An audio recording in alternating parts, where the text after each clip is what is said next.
All right. Good. So now it seems like we're recording.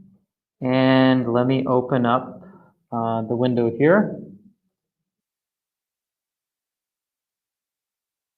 Okay. Just double check again. Is everyone able to see the PowerPoint enlarged on the screen? Yes. Yeah. Okay, wonderful. Okay, thank you. Thank you. Okay, so we ended off class last time as doing this slide that talked about silicon semiconductor manufacturing, and it's called From Sand to Microchips because it was the idea that silicon is from sand. The first step in making a silicon ingot is to melt the material, and that's what we're going to start on with today. Another question for everyone, is everyone able to see my mouse moving? Yes. Okay, great. Okay, so the steps in the silicon semiconductor manufacturing process, the first thing is you do is you get silicon and you create a melt out of it, and you use a Czochralski process to make a silicon ingot. And that's what this long cylinder looks like here. I'll go over that in the next slide. That ingot is cut up into small wafers, which are roughly 0.5 millimeter thick, sometimes even less. And so that is your piece of single crystal silicon. There are many processing steps that are done on that silicon wafer to create the transistors and the metal layers that form your electronic circuit. This includes things like diffusion, semiconductor diffusion. It includes things like metallization. These layers are patterned using a thing called photolithography. So we'll touch a little bit on those things later in the semester, but for right now, just know that there's a lot of manufacturing processes that goes between here and here. And the typical value of a wafer, a completed wafer after it's done, is on the order of millions of dollars because this large wafer may contain hundreds to thousands of microprocessors on it. This wafer is chopped up horizontally and vertically into a grid, and each element of that grid is removed and packaged into a heat sink here to create this microprocessor. And the packaging technologies are also can be quite sophisticated. But for the purposes of this class, we're not going to be looking at a lot of those things. So the method that we're going to be looking at here is how do you go from sand to an ingot? And this is really important because you need to have a really good and a good crystal, meaning something that has very few defects. And just to tie this into the lecture that we did last time, we talked about crystalline materials, amorphous and polycrystalline materials. One of the questions that I may or may not have asked in the last lecture was why are crystalline materials used in semiconductors? So can anyone tell me why do we use crystalline materials? Just take a guess. Is it because they're very predictable?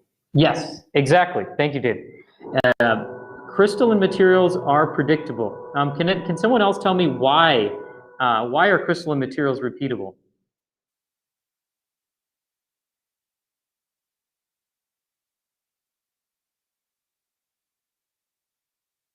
Any guesses here? Because crystalline materials are highly ordered. Crystalline materials are highly ordered. That's correct. Everyone, do me a favor. Like when you, if you do answer, just tell me your name so that I don't have to look it up on the thing, so I know who I'm talking to, if that's okay. Who is this that just spoke? That was Jacob Jones. Okay, Jacob. Thank you. Thank you. So we mentioned last time that that the crystal structure, the atomic structure of a material, determines its material properties. Okay. So if you want to have repeatable properties in different parts of the wafer, you need to have a repeatable atomic structure. Very, very important. And if you cannot make a repeatable atomic structure, then you will not be able to have a reproducible device. So I showed you the picture of the silicon wafers that typically have, you know, per chip, it may have several billion transistors per chip, and per wafer, trillions of transistors. If you don't have a repeatable way of making these things, let's say the transistors on the upper right corner of the wafer failed and the ones on the lower left of the lower left corner of the wafer worked. That just would not be a sustainable process. Intel would not be able to churn out the chips in the rate which they do if they didn't have a repeatable process. So that's one of the reasons of using single crystal silicon. Another more subtle reason, which we'll get into, is kind of the heart of this class, is that the 3D crystal structure actually determines the electronic properties of a material, and a 3D crystal structure ultimately develops a band gap in silicon, and that band gap is key to semiconductor operation. All right, so let's get into the Czochralski method.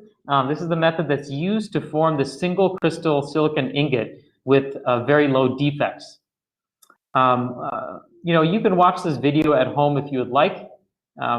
Actually, you know what? I'll just go ahead and put it on right now. Let's make this large here. And what I'm going to do is just highlight some parts of the video here. So this is a vat. This is the vat where they put the silicon melt, and there's a heat shield around it. These are little pieces of what's called like a polysilicon. Okay, polysilicon doesn't have the crystalline structure. So the first thing they do is melt the silicon at very high temperatures, and then they put in a seed crystal. This is a key point here. So in order to create a crystal, you have to have a crystal, at least the way in this process works. All right. So what they're essentially doing here is they're spinning the crystal at a specific rate, and then they are withdrawing that crystal. They're moving the crystal further up at a specific rate. So what's happening here is if you start with a seed crystal, that seed crystal. Yeah, please. I hear a question. Was there a question? No, Professor. Can you hear me now? Yeah, I can hear you. No problem. Thank you. Yep. So what happens is that the silicon atoms attach themselves to other silicon atoms. So you have the seed crystal here, that has a crystalline structure, and other silicon atoms are just being added into that crystal structure, that tetrahedral bond structure that I showed you last time, the diamond lattice. The silicon atoms are just being added to it. And they have to be added they're added at a certain rate. So that's why the temperature is very important, and that's why the rotation rate of the seed crystal is important, and that's why the extraction rate of the seed crystal is important. So, you know, a lot of these things are done empirically. All right, you can see the crystal being extracted here.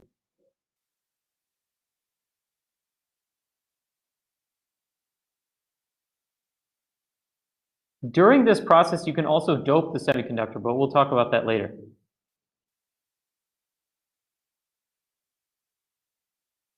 All right, so as the crucible lowers, you get a taller and taller ingot.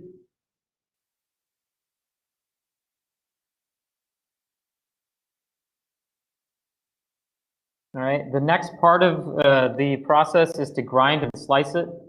So you can see that this is a crystal. It's first polished on the edges. They add orientation flats. I'll talk about that on the next slide.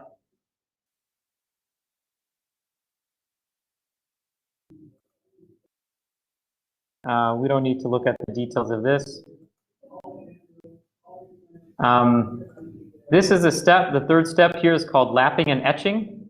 So after you sliced the ingot up into thin slices, you have to polish it to an atomically flat surface. And so what they use is 2 counter-rotating pads, and there's a slurry in between them. This is called CMP, chemical mechanical polishing.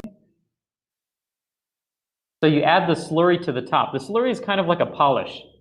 Right, so if any of you have polished or waxed your car, then you know what I'm talking about. It's like this little, it's like a powder with very, very fine grits in it. And after this chemical polishing, they also call it lapping. They're placed in these etchants to remove any damages on the wafer surface and to further smooth it. All right, and then I think there's a final polishing step here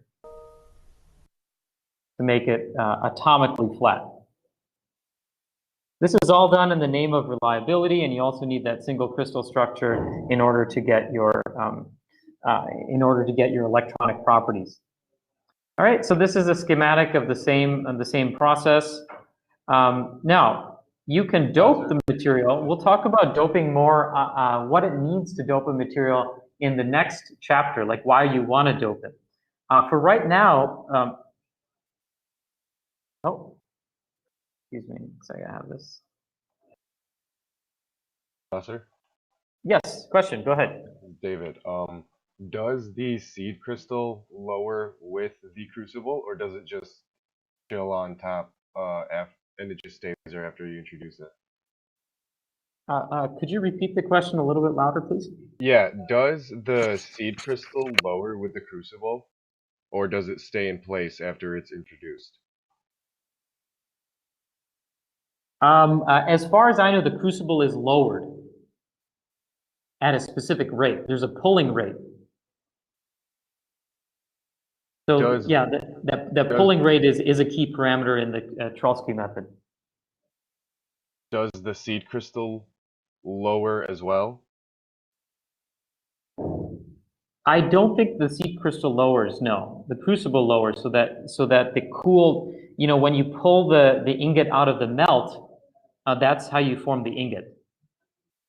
So the ingot has to be pulled out so that it cools. That answers your question. Yes, thank you. Mm-hmm. Okay, so if you want to dope the material, let me move this over to the other side here. If you want to dope the material, you have to add in what's called impurities.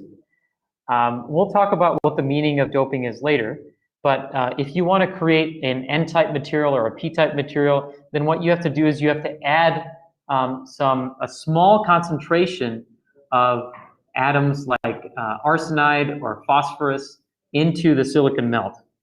And the distribution coefficient is equal to the desired impurity concentration in the ingot divided by the dopant concentration in the molten liquid.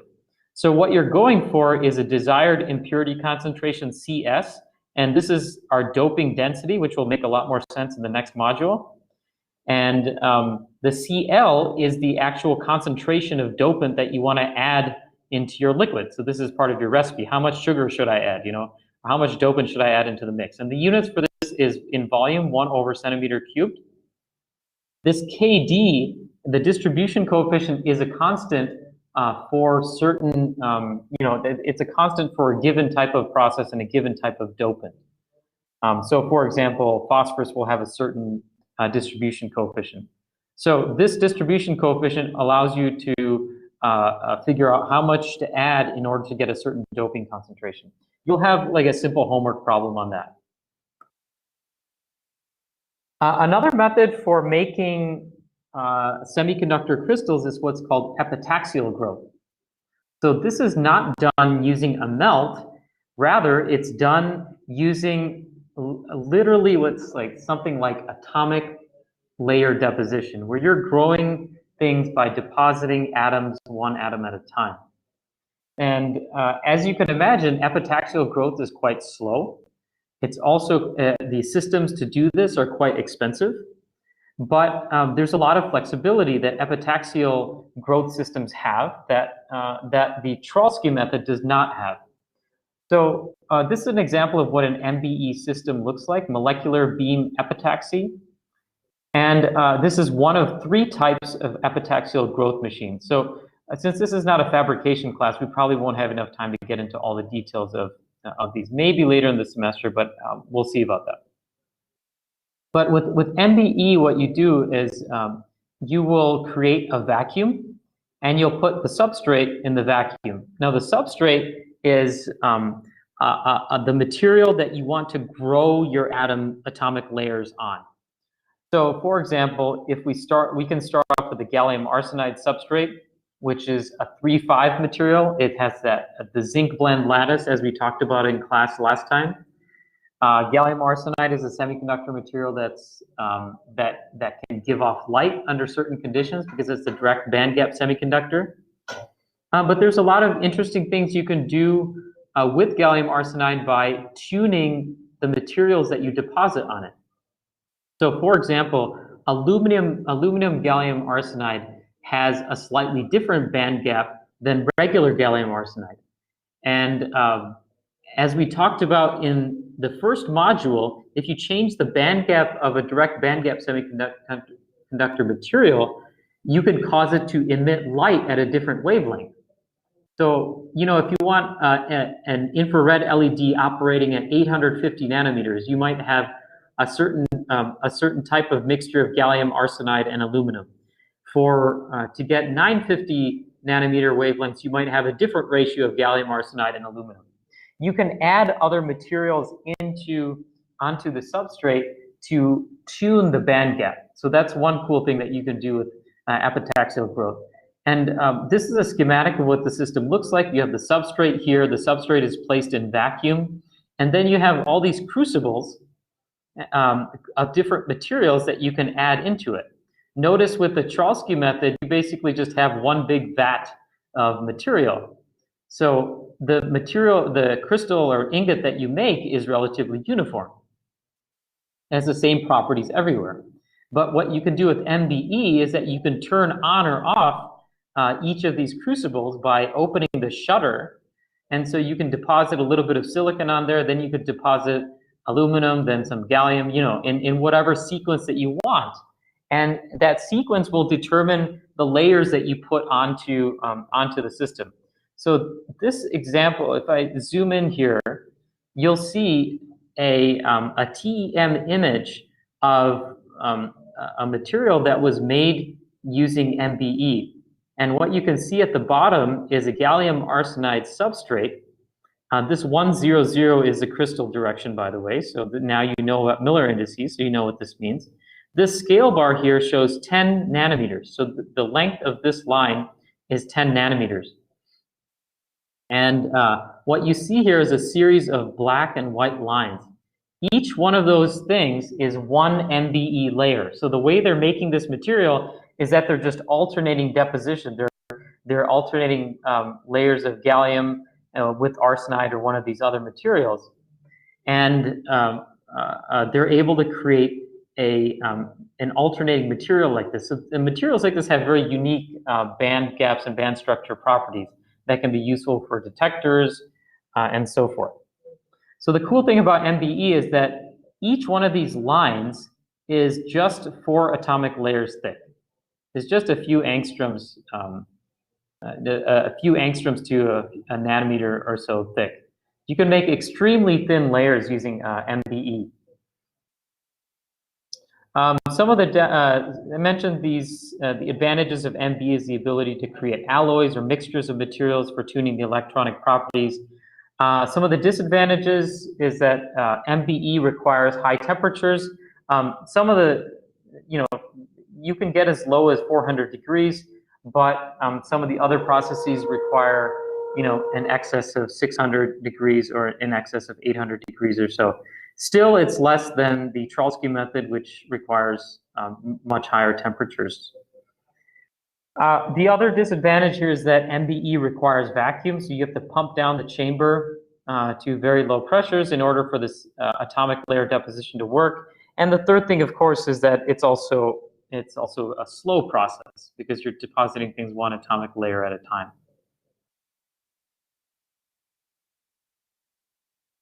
So the video earlier showed these things called wafer flats. So this title of the slide is on silicon wafers, and it just shows you the how the wafers look when you buy them. They're usually doped N-type or P-type. So if I were to go online and look for silicon wafers, it would typically be, it typically have N-type or P-type doping.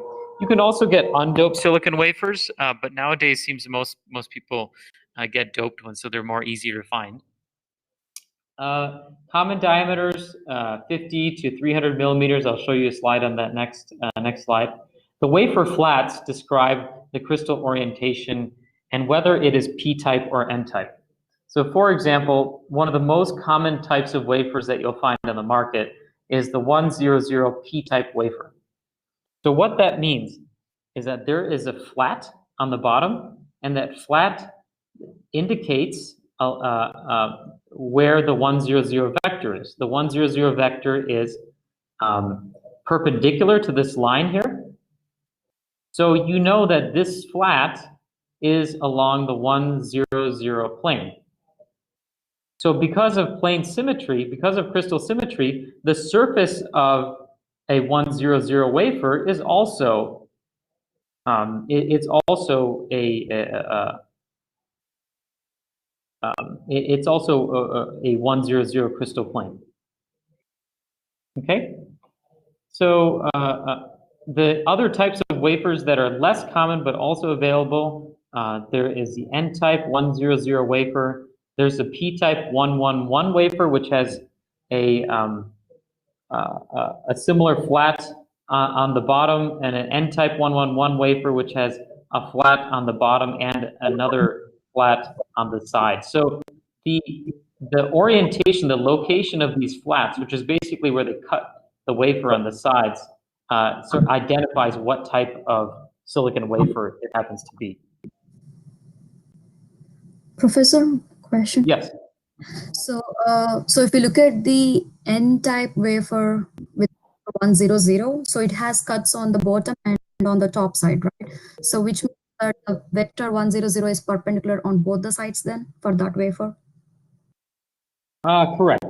Yeah, this is a notation. The diagram that I've shown here, this is the notation for the 100 P-type wafer. And so yes, it is also true for the N-type wafer here, that this is the 100, that both of these are 100 planes, and the perpendicular vectors are 100 planes as well. Okay. Thanks. Yep. So the short answer is yes. Okay. This slide shows a graph, the year on the x-axis and the area demand per year on the y-axis. And so what it shows, these little curves that go up and down, they're showing the demand for different wafer sizes as the years continue. So let me just interpret this graph for you. In the 60s, they were working with 51 millimeter wafers. And 51 millimeter wafers, the demand for those, started off at this level. It increased and then it dropped off. And what happened at that point in the 65 is that they started using 100 millimeter wafers. So the demand for that started to grow. And then eventually the demand for 100 millimeter wafers died off, and then 150 millimeter wafers, the demand for those started to grow, and so on. So what's been happening over time is that we have been going to larger and larger wafer sizes. We went from 51 to 100 to 150 to 200, 300 to 450. All right, so at this point in time, like the wafers are looking like pizzas almost. That's how big they are. And they are actually getting even a little bit bigger than this at this point. So my question for you is, why do you think wafer sizes are growing? Why do you think industry would want larger wafer sizes? To accommodate more chips. Is this Sri? Yeah, sure. Yes. Yeah, Sri, thank you. So Sri said, okay, can everyone hear what Sri's saying? Or should I repeat? Yes, we can. Okay, here. Great. So yes, the reason for it is so that you can accommodate more and more chips in a space. If we go back to this process here, All right. To go from a bare wafer to a fully populated wafer that's ready to be made into microprocessors, you have to go through, I would say, over 200 steps to make the NMOS and PMOS devices and the gates and the metallization, all that stuff. So it's to your advantage to make, if you make the wafer larger, then you can make more devices simultaneously. So this is essentially a batch fabrication process. You're making many, many devices in a single wafer at the same time. Right, so it's to your advantage to just make that as large as possible. So the question that goes along with this is, why didn't they just start with huge wafers at the beginning? Why didn't they just do that from the 1960s? Weight of the silicon. Is this Sadie? Side. Yeah. Saide? I think because the weight of the silicon is very heavy and they cannot grow a large wafer. Okay, yeah, that's part of the reason. You got it. Like, silicon is very heavy. The second part you mentioned is getting right at the heart of what the issue is. Like, it's difficult to make such a large ingot. It's difficult to make such a large wafer, single crystal wafer. Okay, that's part of the equation. So it's difficult to make an ingot that's this large. The second issue is that it's difficult to perform photolithography and some of the etching and deposition processes over such a large area. The tools that are used in the semiconductor field have really advanced in order to accommodate larger wafers. If you make a larger wafer, remember, you have to have really good reproducibility. The transistors on the bottom half of the wafer have to work just as well as the transistors on the upper half of the wafer. So you need to have a very, very uniform manufacturing process.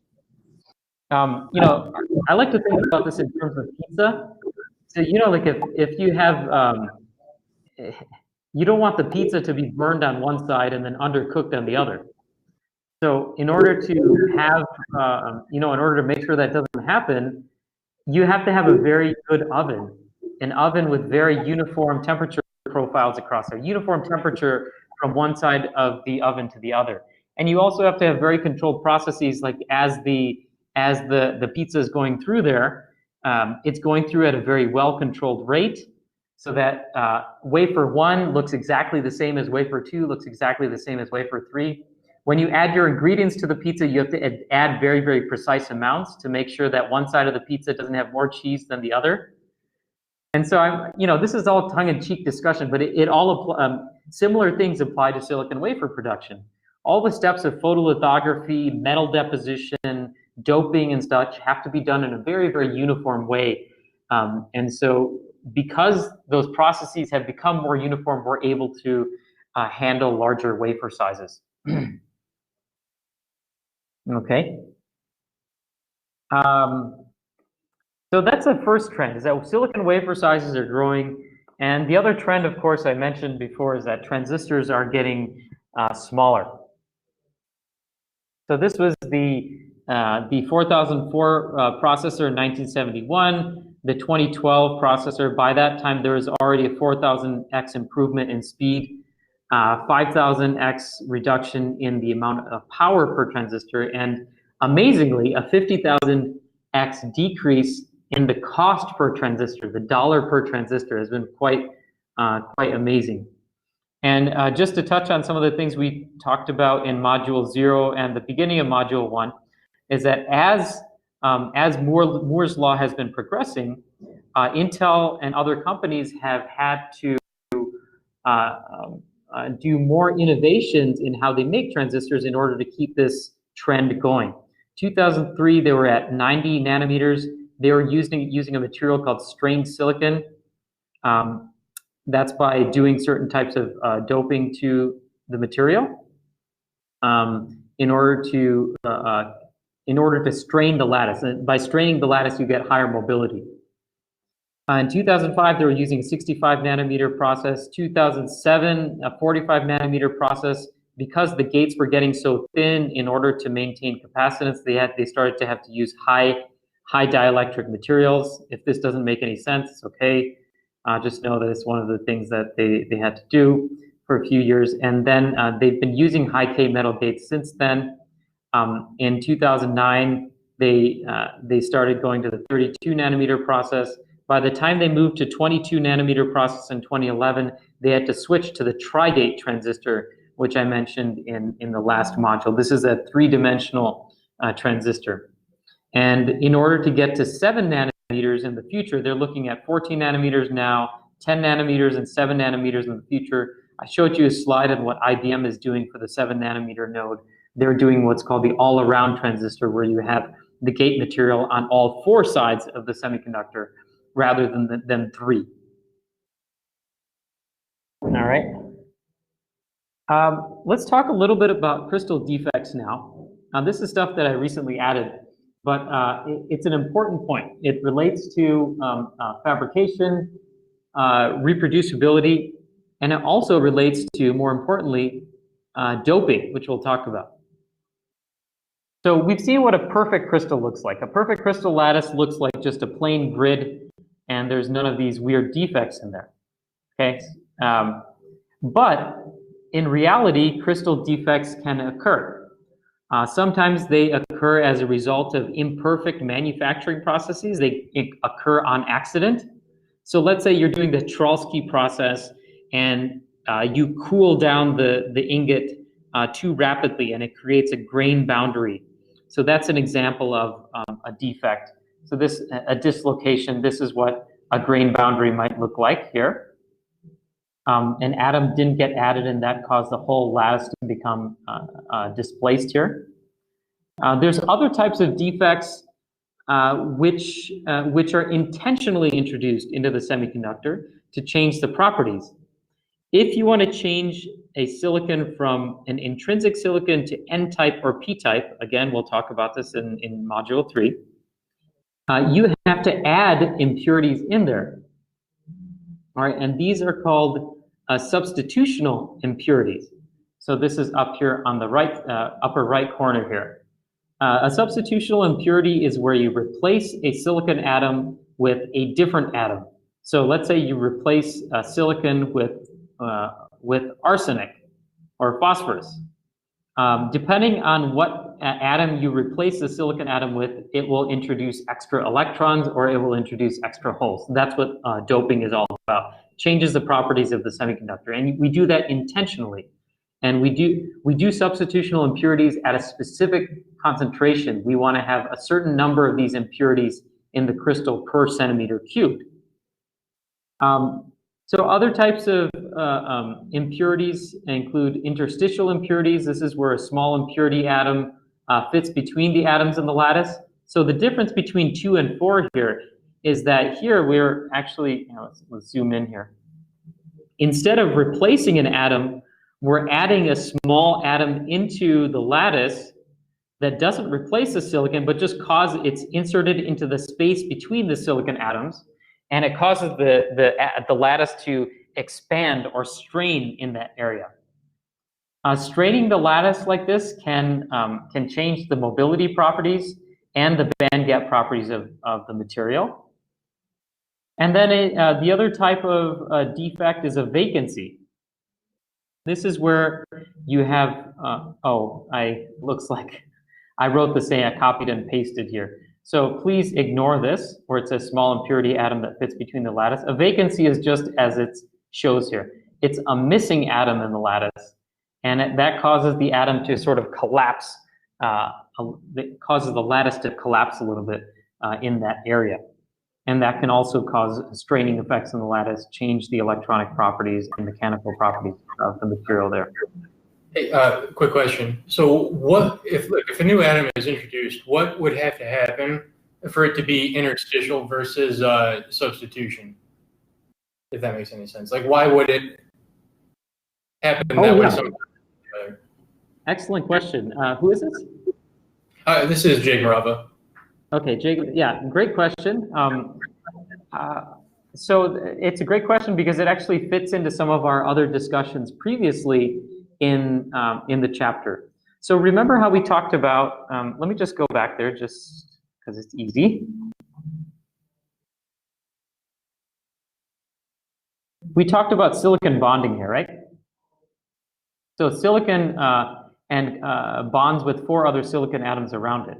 So if we replaced silicon with another column 4 element, for example, or replaced it with a column 5 or a column 3 element, something interesting happens is that that atom actually replaces the silicon. It forms the covalent bonds with the neighboring atoms. And it actually, if it's a column 4 element, like for example, if you used carbon here, replace silicon with carbon, carbon also has 4 electrons on its outer shell. So the silicon would just be replaced with the carbon, covalent bonds would form, everything's happy, everyone's happy. So that would be an example of a substitutional impurity. You could also do a column 3 or column 5 element, and for reasons that I'll get into in the next module, that will also form covalent bonds with the neighboring atoms, just like silicon does, and everything's happy. But if you were to take a very small atom with that is too small to replace the silicon, or it doesn't form covalent bonds with the neighboring atoms, then what's going to happen is that impurity atom is just going to sit out here somewhere in between the atoms rather than replacing the silicon atom. So that would be, by selecting what type of impurity atom you put into the lattice, that will determine whether it's an interstitial impurity or whether it's a substitutional one. So hopefully that answers your question. Oh yeah, that was great. Thank you. Great. All right, so these are all the different types of defects. Now I'm going to switch gears a little bit, and I'm going to talk about something that's not in the textbook, but it's very important for, I would say, the future of nanoelectronics, because we talked a lot about carbon nanotubes and graphene and 2-dimensional materials. That, in my opinion, is the future of solid-state electronics. And textbooks, as you know, they're always, like, anywhere between 2 to 10 years older than the state of the art right now. And so I think it's worth covering some of these emerging materials. And so it will actually help you understand the silicon bonding as well, because it's just similar patterns of bonding. It just forms 2-dimensional and 1-dimensional crystals instead of 3. So we're going to talk about carbon bonding right now. Remember that carbon is also a column 4 element. So this diagram here should look familiar to you because carbon bonds in a way very similar to silicon. Carbon has 4 atoms in its outer shell, and so it can form 4 covalent bonds with neighboring carbon atoms. This is the dot diagram showing the electrons, and the green circles here show the covalent bonds where the electrons are shared between the 2 atoms. And these bonds happen to be very, very strong. The carbon-to-carbon bond is. This is the shorthand notation where you just show a line that represents the covalent bonds. These sticks, if you imagine these bonds as sticks, they are as far apart as possible in a 3-dimensional space because the electrons repel each other. So if you were to take those sticks and try to separate them out as far as possible, you'd end up with something that looks like this. It's a tetrahedral structure.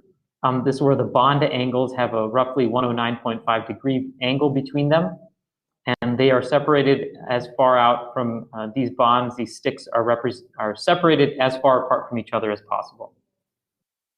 But here's the thing. You can also have, carbon has a unique property, is that it can also form 2-dimensional lattices, 2-dimensional crystals. And this is the origin of things like graphene and carbon nanotubes. In a 3-dimensional lattice, it uses, this as you know is called tetrahedral bonding, where each carbon bonds with 4 carbon atoms around it. In trigonal bonding, planar trigonal bonding, there is a slight difference. What happens is that you have something called a covalent double bond instead of covalent single bonds. So up here you saw that 1 electron from 1 carbon atom, another electron from the neighboring carbon atom, those two electrons are shared between the two, and that's called a covalent single bond. It's represented by a single stick here. A covalent double bond is where two carbon atoms, again, you see that the carbon atoms have 4 dots around them. 4 dots means 4 electrons in its outer shell. But what's going to happen here is that you're going to form 2 of these covalent bonds between the carbon atoms, okay? So this is referred to as a double bond. So 2 electrons here, 2 electrons from each carbon atom are participating in this covalent double bond. All right, and so what that does is that this carbon atom, let's compare it to before. All right, the reason why this carbon atom formed 4 single covalent bonds is because it wants to have 8 electrons to complete its outer shell. Okay, so there's 2 electrons here, 2 electrons here, 2 electrons here, and 2 electrons here for a total of 8 electrons in the outer shell. So this carbon atom is happy. Here what's happening is that 4 electrons are being donated here, or not donated, I should say. That's a different term.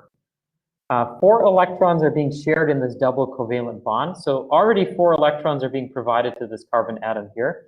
So now the carbon atom only needs to bond with 2 other carbon atoms around it. It forms the single covalent bonds as before with 2 other carbon atoms. And now the carbon atom, the central one, has 8 electrons in its outer shell. 4 from here, 2 from here, 2 from here, and it's happy. Okay? So the interesting thing about this is that the carbon atom is only bonded to 3 additional carbon atoms instead of 4. And what this does, it forms what's called a trigonal planar bond structure. All right, so you have single bonds here and a double bond here. Just like the tetrahedral bonding, these bonds like to be as far apart from each other as possible. Okay, and there's also some orbitals at the top and the bottom of the carbon. So coming out of the page and going into the page, there are some additional orbitals there. The result of that is that in 3 dimensions, this actually is still planar. It doesn't, the 3 bond angles don't separate into 3-dimensional space like you see here. This is actually the 3 bond angles end up being on the same plane. These are in-plane bond angles. So that's the key difference between tetrahedral bonding and planar trigonal bonding. As a result of that, the carbon atoms form a hexagonal 2-dimensional, or what's called a honeycomb lattice, instead of the diamond lattice that we talked about earlier in this module. All right, so you can see that each of these carbon atoms, we zoom in on here, each of these carbon atoms has a single bond, 2 single bonds with carbon atoms around it, and then it also has a double bond with the 3rd carbon atom. And every single carbon atom in this lattice looks exactly like that. So you have this repeating honeycomb structure. This looks like a hexagon here, and this forms what's called a carbon ring. All right, and that ring has some unique properties, and also the fact that you have a combination of double and single bonds that's all carbon bonds that also creates some very interesting properties for this type of carbon material. So this, as you know, is graphene. All right, and the graphene has some interesting story about it. I'll get to that in a second. The graphene is basically a single layer of carbon atoms that's bonded in a 2-dimensional honeycomb-like sheet, like I showed you earlier. It is the lightest, thinnest, and strongest material known to humankind as of now. The in-plane stiffness is stronger than in diamond.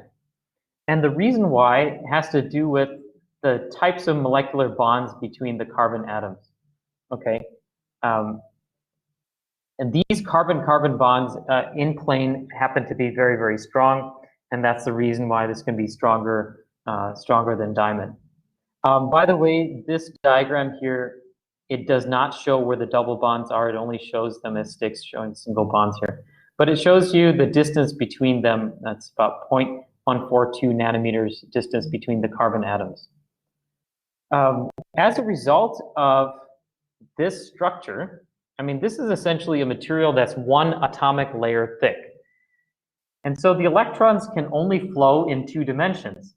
Whereas with a 3-dimensional material like a silicon lattice, an electron could flow in the x, y, and z directions.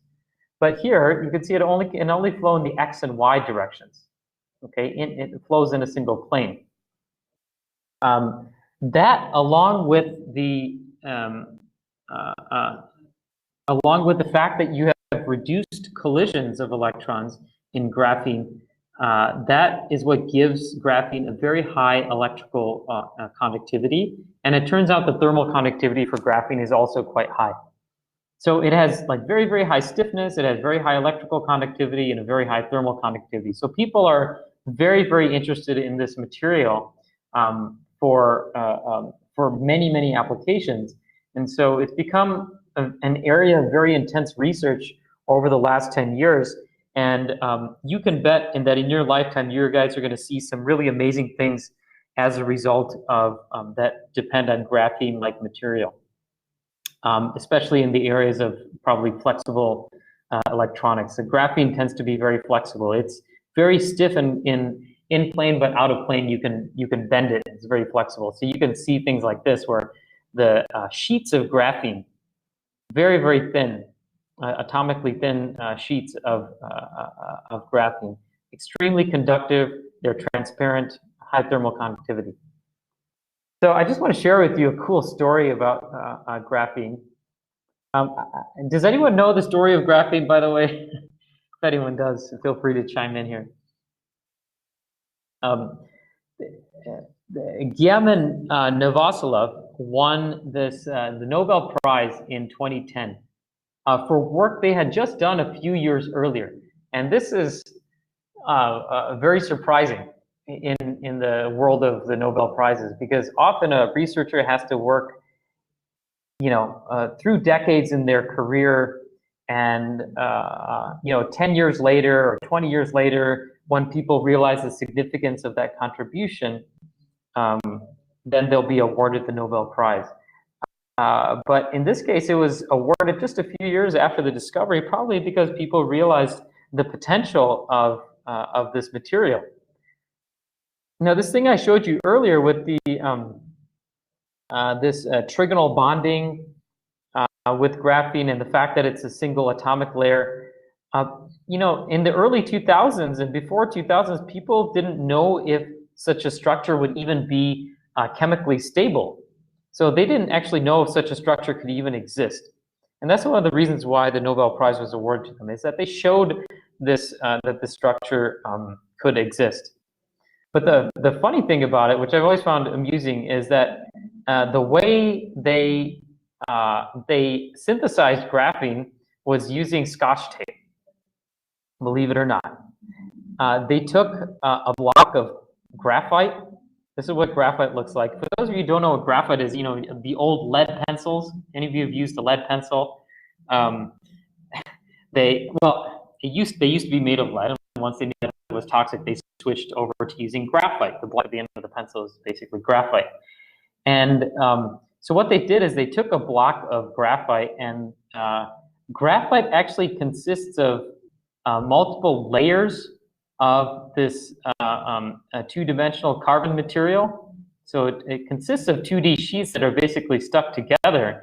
And by taking a piece of Scotch tape, they put a piece of Scotch tape on this, they ripped it off, and that pulled one layer of these carbon sheet away. And that was the beginning. And then they performed a lot of experiments and characterization of that material, just using their very sophisticated isolation method. Just to give you a sense for other materials, like things like fullerenes and nanotubes have been synthesized using chemical vapor deposition, which is a vacuum deposition process, chemical reaction done under very controlled conditions. So it was just amusing that the Nobel Prize was won using Scotch tape. It's quite amazing. But anyway, graphene has showed tremendous promise as an electronic material for transistors, gas sensors as well. And one of the reasons why is because it is a two-dimensional material.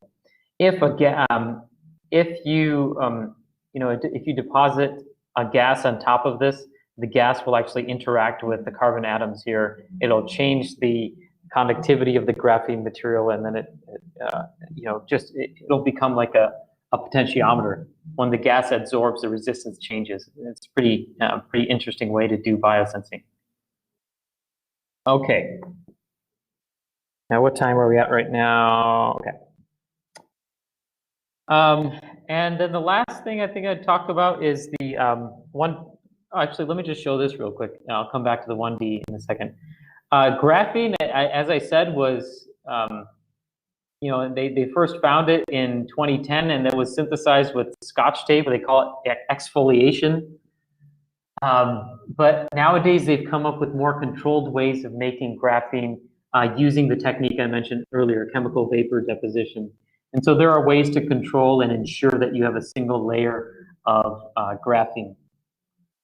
I brought up this slide just to show you, this was an email I got literally last week, and it surprised me because it shows that all these different three-dimensional materials that are available now, look at this one, mono and multi-layer graphene, you can buy it for $39. Whereas like just 10 years ago, it wasn't available at all, and people questioned whether you could actually have monolayer graphene and have it be chemically stable. So this just gives you an idea of how fast the field really moves. And people are buying these things, and they're performing all sorts of very fundamental work on it. One of the professors here at Wade State, Mark Cheng, did a lot of work on this stuff. So if you're interested, you can look him up. He's actually at the University of Alabama now.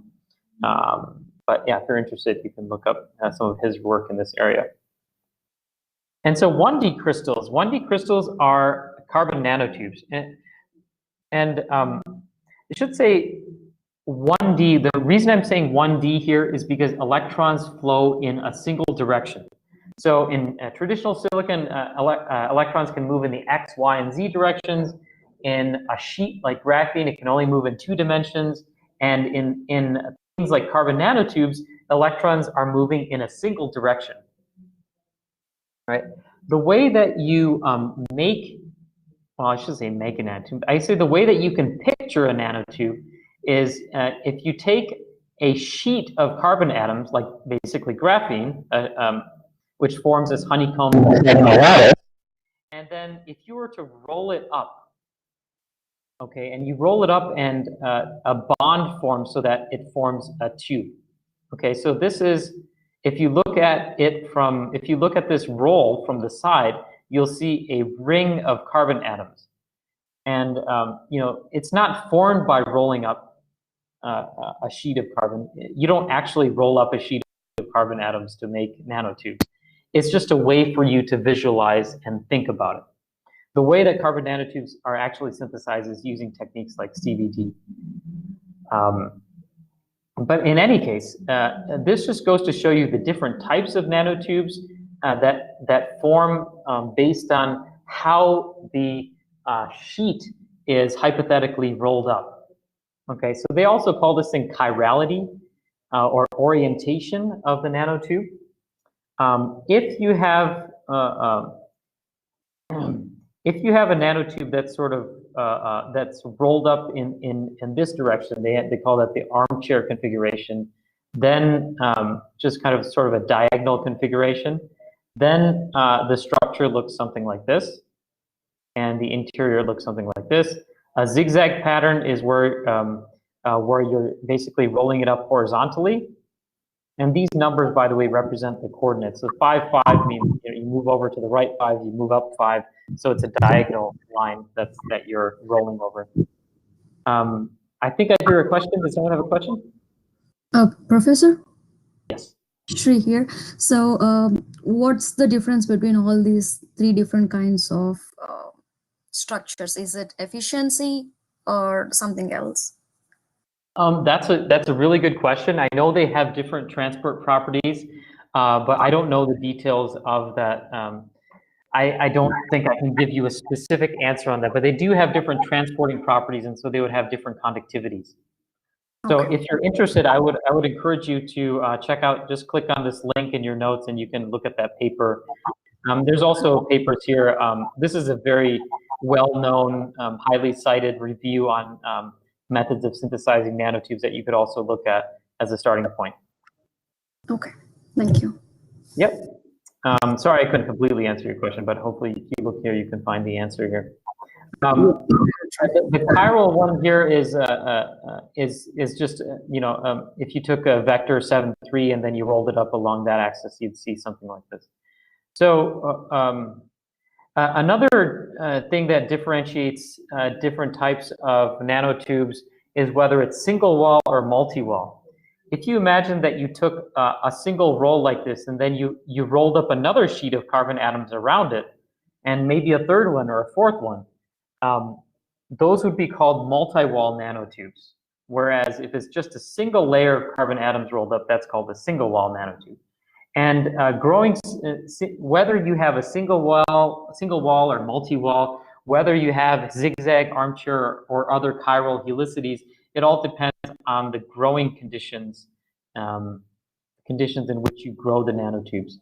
So, these are nanotubes that were grown using chemical vapor deposition.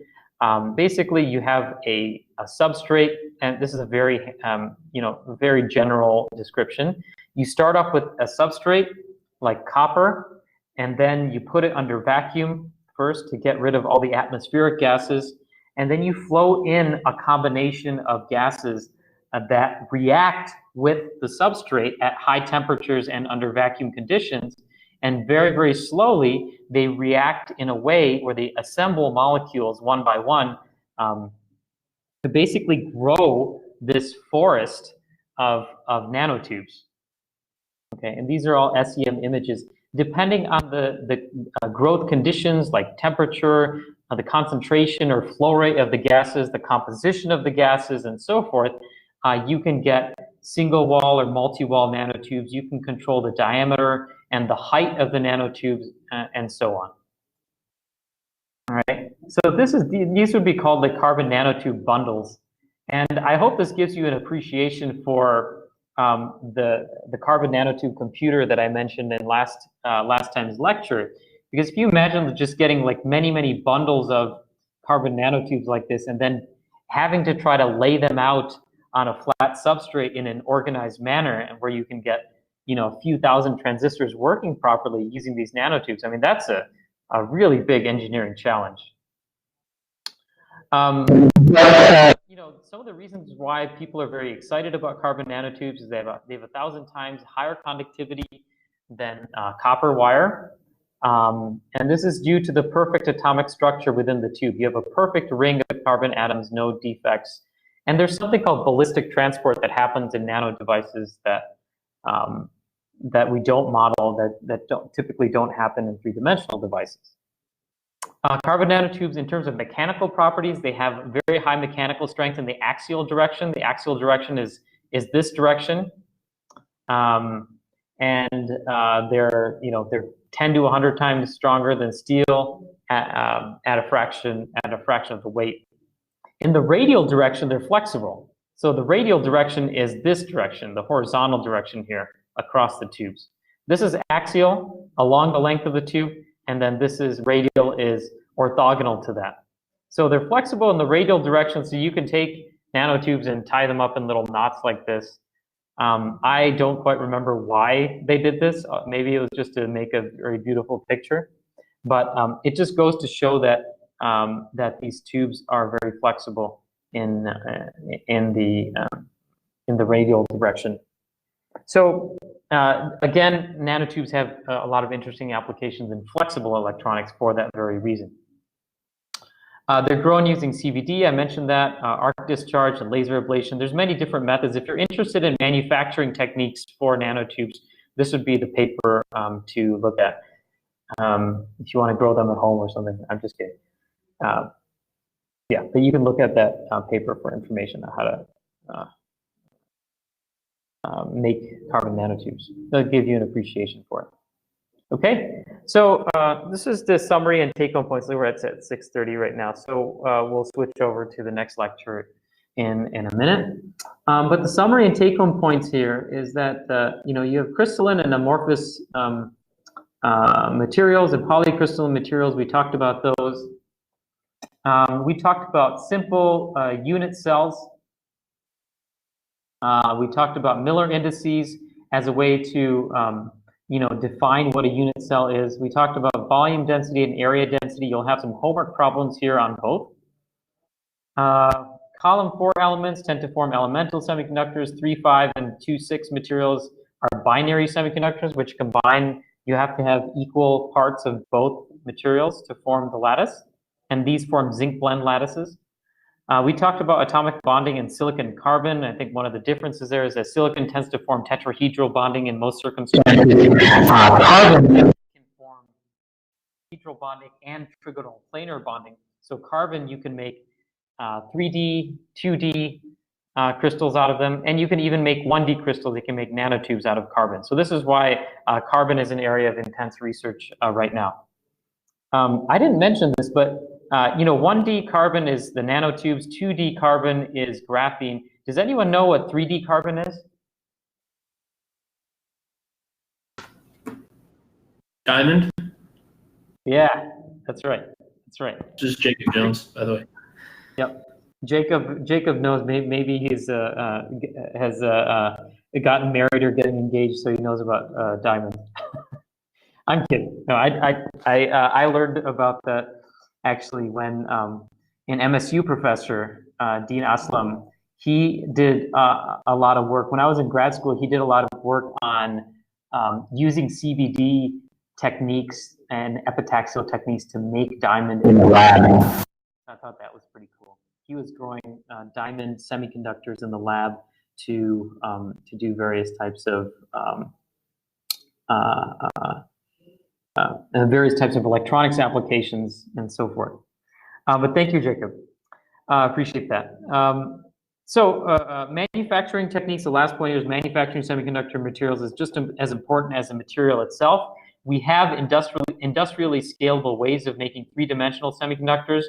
And what will be interesting to see is how some of these two-dimensional and one-dimensional materials, how we end up coming up with scalable ways of making these materials in a reproducible and scalable manner.